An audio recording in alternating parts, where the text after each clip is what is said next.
బాగా చేయట్లేదు. ఎందుకు చేయట్లేదు?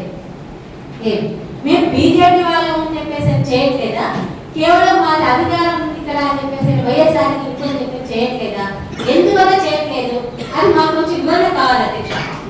ఎందుకంటే మా పార్టీ నుంచి కూడా పన్నులు కడుతున్నారు అధ్యక్ష. ప్రతి ఒక్కరి కరెంట్ బిల్లు కడుతున్నారు, హౌస్ ట్యాక్స్ కడుతున్నారు, వాటర్ ట్యాక్స్ కడుతున్నారు. ఇంకా ఏదైనా చెప్పినా కూడా సరే వాళ్ళ పేదవాళ్ళు మంచి చేయడానికి అందరితో పాటు సమానంగా కడుతున్నారు అధ్యక్ష.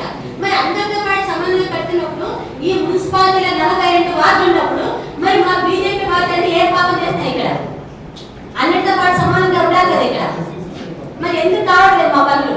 ప్రతిసారి ఎందుకు పెండింగ్ పెడుతున్నారు? ఏదో ఒక ఎందుకు పెండింగ్ పెట్టాల్సి వచ్చింది? మా డబ్బు తినడానికి లేవా? మా మొత్తం మా అందరు పక్క వాడి వాడుకొని తినడానికి లేదా? ఏమని అడిగితే మాకు లేదు ఇప్పుడు ఫండ్ అంటారా? మరి మీ అందరు కూడా మాకెందుకు లేకపోతుంది? ప్రతి ఒక్కరికి ఉన్నది ఎందుకు దాన్ని లేకపోతుంది? ఇక్కడ నీకు జనరల్ ఫండ్ వాడినాము అది వాడినాము అంటే జనరల్ ఫండ్ ఉంటే 20 కోట్లు ఉంటే 20 కోట్లని ఈ 4 ఏళ్లలో మీకు ఉన్న 30 కోట్లు వాడుకున్నారు. వాడే కదా 16 కోట్లు వాడుకున్నారు. కనుక ఉంటే 15 కోట్లుందో 14 కోట్లుందో తెలియదు. దాన్ని తరాకింత పంచడానికి కూడా లేదు కదా. కనీసం ఏ వర్క్ లేకుండా ఎవరు కుదురుతుంది వాళ్ళు వాక్ చేసుకొని మమ్మల్ని ఊరికే కూర్చోబెట్టి పంపిస్తే మేము మా వారి ప్రజలకు ఏం చెప్పుకోవాలి? జనాల్లో మేము ఏ విధంగా ఉండాలి అంటే మేము మనుషులే కాకపోతున్నా మేము వాళ్ళలా గెలిచి రాలేదా? ఏమైనా మా ప్రజలకు మేము సమాధానం చెప్పుకోవాలా? అందరితో పాటు మేము సమాధానం మున్సిపాలిటీలో ఉన్నప్పుడు మా బీజేపీ పార్టీ మాత్రం ఏ భాగం చేస్తారో మాకు చెప్పాలి అధ్యక్ష. ఎందుకు మరి పాస్ రావట్లేదా ఇక్కడ? ఎవరు చేస్తున్నారు ఈ పని? ఎవరు మాట్లాడితే మాది అధికారం తింటున్నారు, మీరు మాకున్నారో వాడుతున్నారని మీరు ఎవరికైనా ఉండదు అధ్యక్ష. మా దానికి మొత్తం జవాబు కావాలి. పైగా ఇవన్నీ కాకుండా మేము బీజేపీ వాడడం అంటే మీకు కేంద్రం నుంచి నిధులు రాస్తే ఇక్కడ మీరు ఒకరే ఎక్స్పెక్ట్ చేస్తున్నారు అధ్యక్ష. చివరి వైఎస్ఆర్ పార్టీ మాది అధికారం ఉండడానికి గడిచిన కాలంలో 5 ఏళ్లలో మాజీ ఎమ్మెల్యే గారు ఎంత తీసుకొచ్చారు అధ్యక్ష? దాన్ని తీసుకోవాలి కదా. ఆదరణ ప్రజలకు అది కూడా తెలియాలా? మొదటి సంవత్సరం తీసుకొచ్చినంత అధ్యక్ష మొత్తం టోటల్ మీద తీసుకొచ్చిన ఆయన 5 ఏళ్లలో తీసుకొచ్చిన కూడా 5 కోట్ల లక్షలు తెచ్చారు. మరి ఈ మొత్తం మా వార్డులో వర్కులు ఏమి చేయడానికి లేకుండా జనరల్ ఫండ్ మీ ఇష్టమైతే వాడుకుంటున్నారు. పైగా కేంద్రం నుంచి వచ్చిన దాన్ని అందరూ మాత్రం వాడుకోవచ్చు. మేము బీజేపీ వాడుతున్న పక్కన నుంచి పెట్టారు. మేము మొదటి సంవత్సరం మాజీ ఎమ్మెల్యే ఎక్కువ తెచ్చారు అధ్యక్ష. రెండో సంవత్సరం 1 రూపాయి మొదటి సంవత్సరం తీసుకొచ్చినంత మాజీ ఎమ్మెల్యే గారు.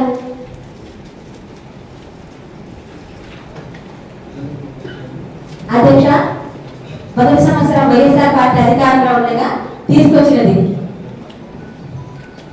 2019 నుంచి 20 వరకు అధ్యక్ష మోడీ కేంద్ర ప్రభుత్వం ఇచ్చింది అధ్యక్ష. మనకు 10,16,00,000 ఇచ్చింది అధ్యక్ష. మన సాయి ప్రసాద్ గారు మాజీ గారు ఆయన తీసుకొచ్చింది మనకు 1 కోటి ఇచ్చింది కదా అధ్యక్ష. మరి మనకు కేంద్రం ఎంత ఇచ్చింది, మన రాష్ట్రం ఎంత ఇచ్చింది? మరి మోడీ అది కూడా కాకుండా మరి రెండో సంవత్సరం అంటే మరి రెండో సంవత్సరం కూడా అదే విధంగా ఇచ్చింది అధ్యక్ష. మనకు కేంద్రం నుంచి కోట్ల నిధులు వచ్చాయి, కొంచెం రాలేదు. కోట్ల నిధులు వచ్చింది. రెండో సంవత్సరం కూడా ఎట్లా 20 నుంచి 21 వరకు 12,15,40,000 వచ్చింది అధ్యక్ష కేంద్రం నుంచి. మరి మనకి ఇక్కడ తీసుకొచ్చిన సాయి ప్రసాద్ గారు ఏముంది అధ్యక్ష? ఇక్కడ ఏమీ లేదు, తీసుకురాలేదు 1 రూపాయి కూడా. మరి కేంద్రం నుంచి అన్ని తీసుకోకపోతే బీజేపీ ప్రభుత్వం పైన ఉండగా ఇవన్నీ వాడుకుంటూ మనకు టోటల్ మీద మార్చి గారు తీసుకొచ్చిన 5 కోట్లనే మాది బాగా అంటే కేంద్రం నుంచి పైన మోడీ గారు అంతా పంపిస్తూ మన అందరికీ ఫస్ట్ అన్ని మాదిరి అకౌంట్ కావాలని ఆధార్ ఇంత ఇచ్చింటే దాదాపు 40 కోట్ల పైగా ఇచ్చారు అధ్యక్ష. అదంతా ఎటుకోలే మరి అందరికీ హక్కు ఉంది కదా. ఇది మేము మారంగానే మాకు ఇన్ని తేడాలు వస్తాయా? ఎందుకు మమ్మల్ని ఇక్కడ విభజించి పాలిస్తున్నారు? మేము 45 వార్డులో హక్కులో ఉన్నామా లేదా? మా ఎమ్మెల్యే గారు మీ ఎమ్మెల్యే ఏం చేస్తాడు అని చెప్పేసి అంటే గత ఎమ్మెల్యే చరిత్ర చెప్పుకోవడానికి ఏ ఎమ్మెల్యే గారు చేయలేదు నిజంగా. మా ఎమ్మెల్యే గారు వచ్చినాక దాదాపు ఇప్పుడు 3.5 కోట్లు తీసుకొచ్చారు అధ్యక్ష. పల్లెల కాలంలో 2 కోట్ల రూపాయలు తీసుకొచ్చి పల్లెల రోడ్లు వేశారు. మరి టౌన్ కాలం తీసుకొచ్చి మన రోడ్లు మరమ్మతులు చేయాలని చెప్పేసి దానికి 1 కోటి చిల్లర తీసుకొచ్చారు. అంతేకాకుండా మనకు కాలువలు మంచిగా అవి చేయించుకోవడానికి 1 కోటి చిల్లర అది తీసుకొచ్చారు. మరి ఇన్ని తీసుకొచ్చింటే మా పాటన్న గారు మరి ఏం చేస్తున్నారు? గవర్నమెంట్ ఏముంది వచ్చిన 2 ఏళ్ళు కలిగితే 5 ఏళ్ల పరిపాలన చేసుకుంటే 5 కోట్లు తీసుకొచ్చి మాట్లాడినా ఆయనకి అప్పుడు లేనప్పుడు ఇప్పుడు నీకు 7 ఏళ్ళ కింద తీసుకొచ్చినాకే మా ఎమ్మెల్యే మరి ఎక్కడ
వార్డుకి ఎందుకు రా ఉన్నాయి? మా వార్డు ఉంది కదా, మా వార్డు బాగా మాకు ఉంటుంది కదా, మీ వార్డు అంటే మాకు ఉంటుంది కదా, అదే ఎందుకు కేటాయించు. ఒకవేళ మీరు అన్నట్టు ఇప్పుడు అదే మీరు పాటించగలిగితే రేపు పొద్దున సరే ఎన్నాళ్ళు ఈ ప్రభుత్వం ఇలాగే ఉంటుంది.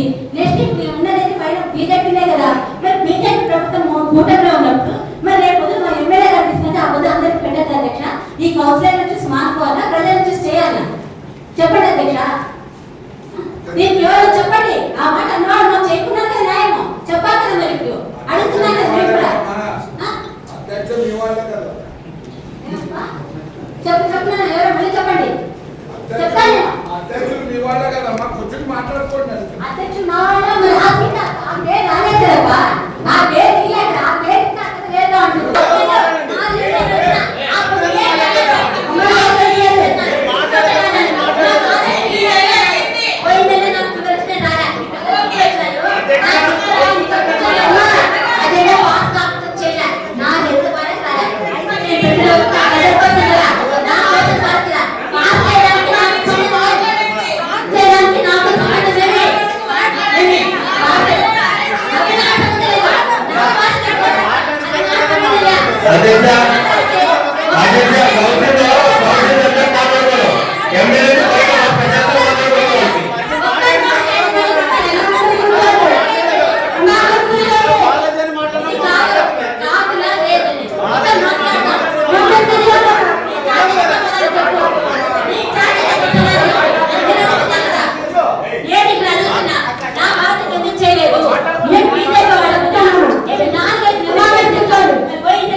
వైఎస్ఆర్ ప్రభుత్వంలో మీకు మొట్టమొదటిగా అవార్డు ఇచ్చినాడు ఆయన.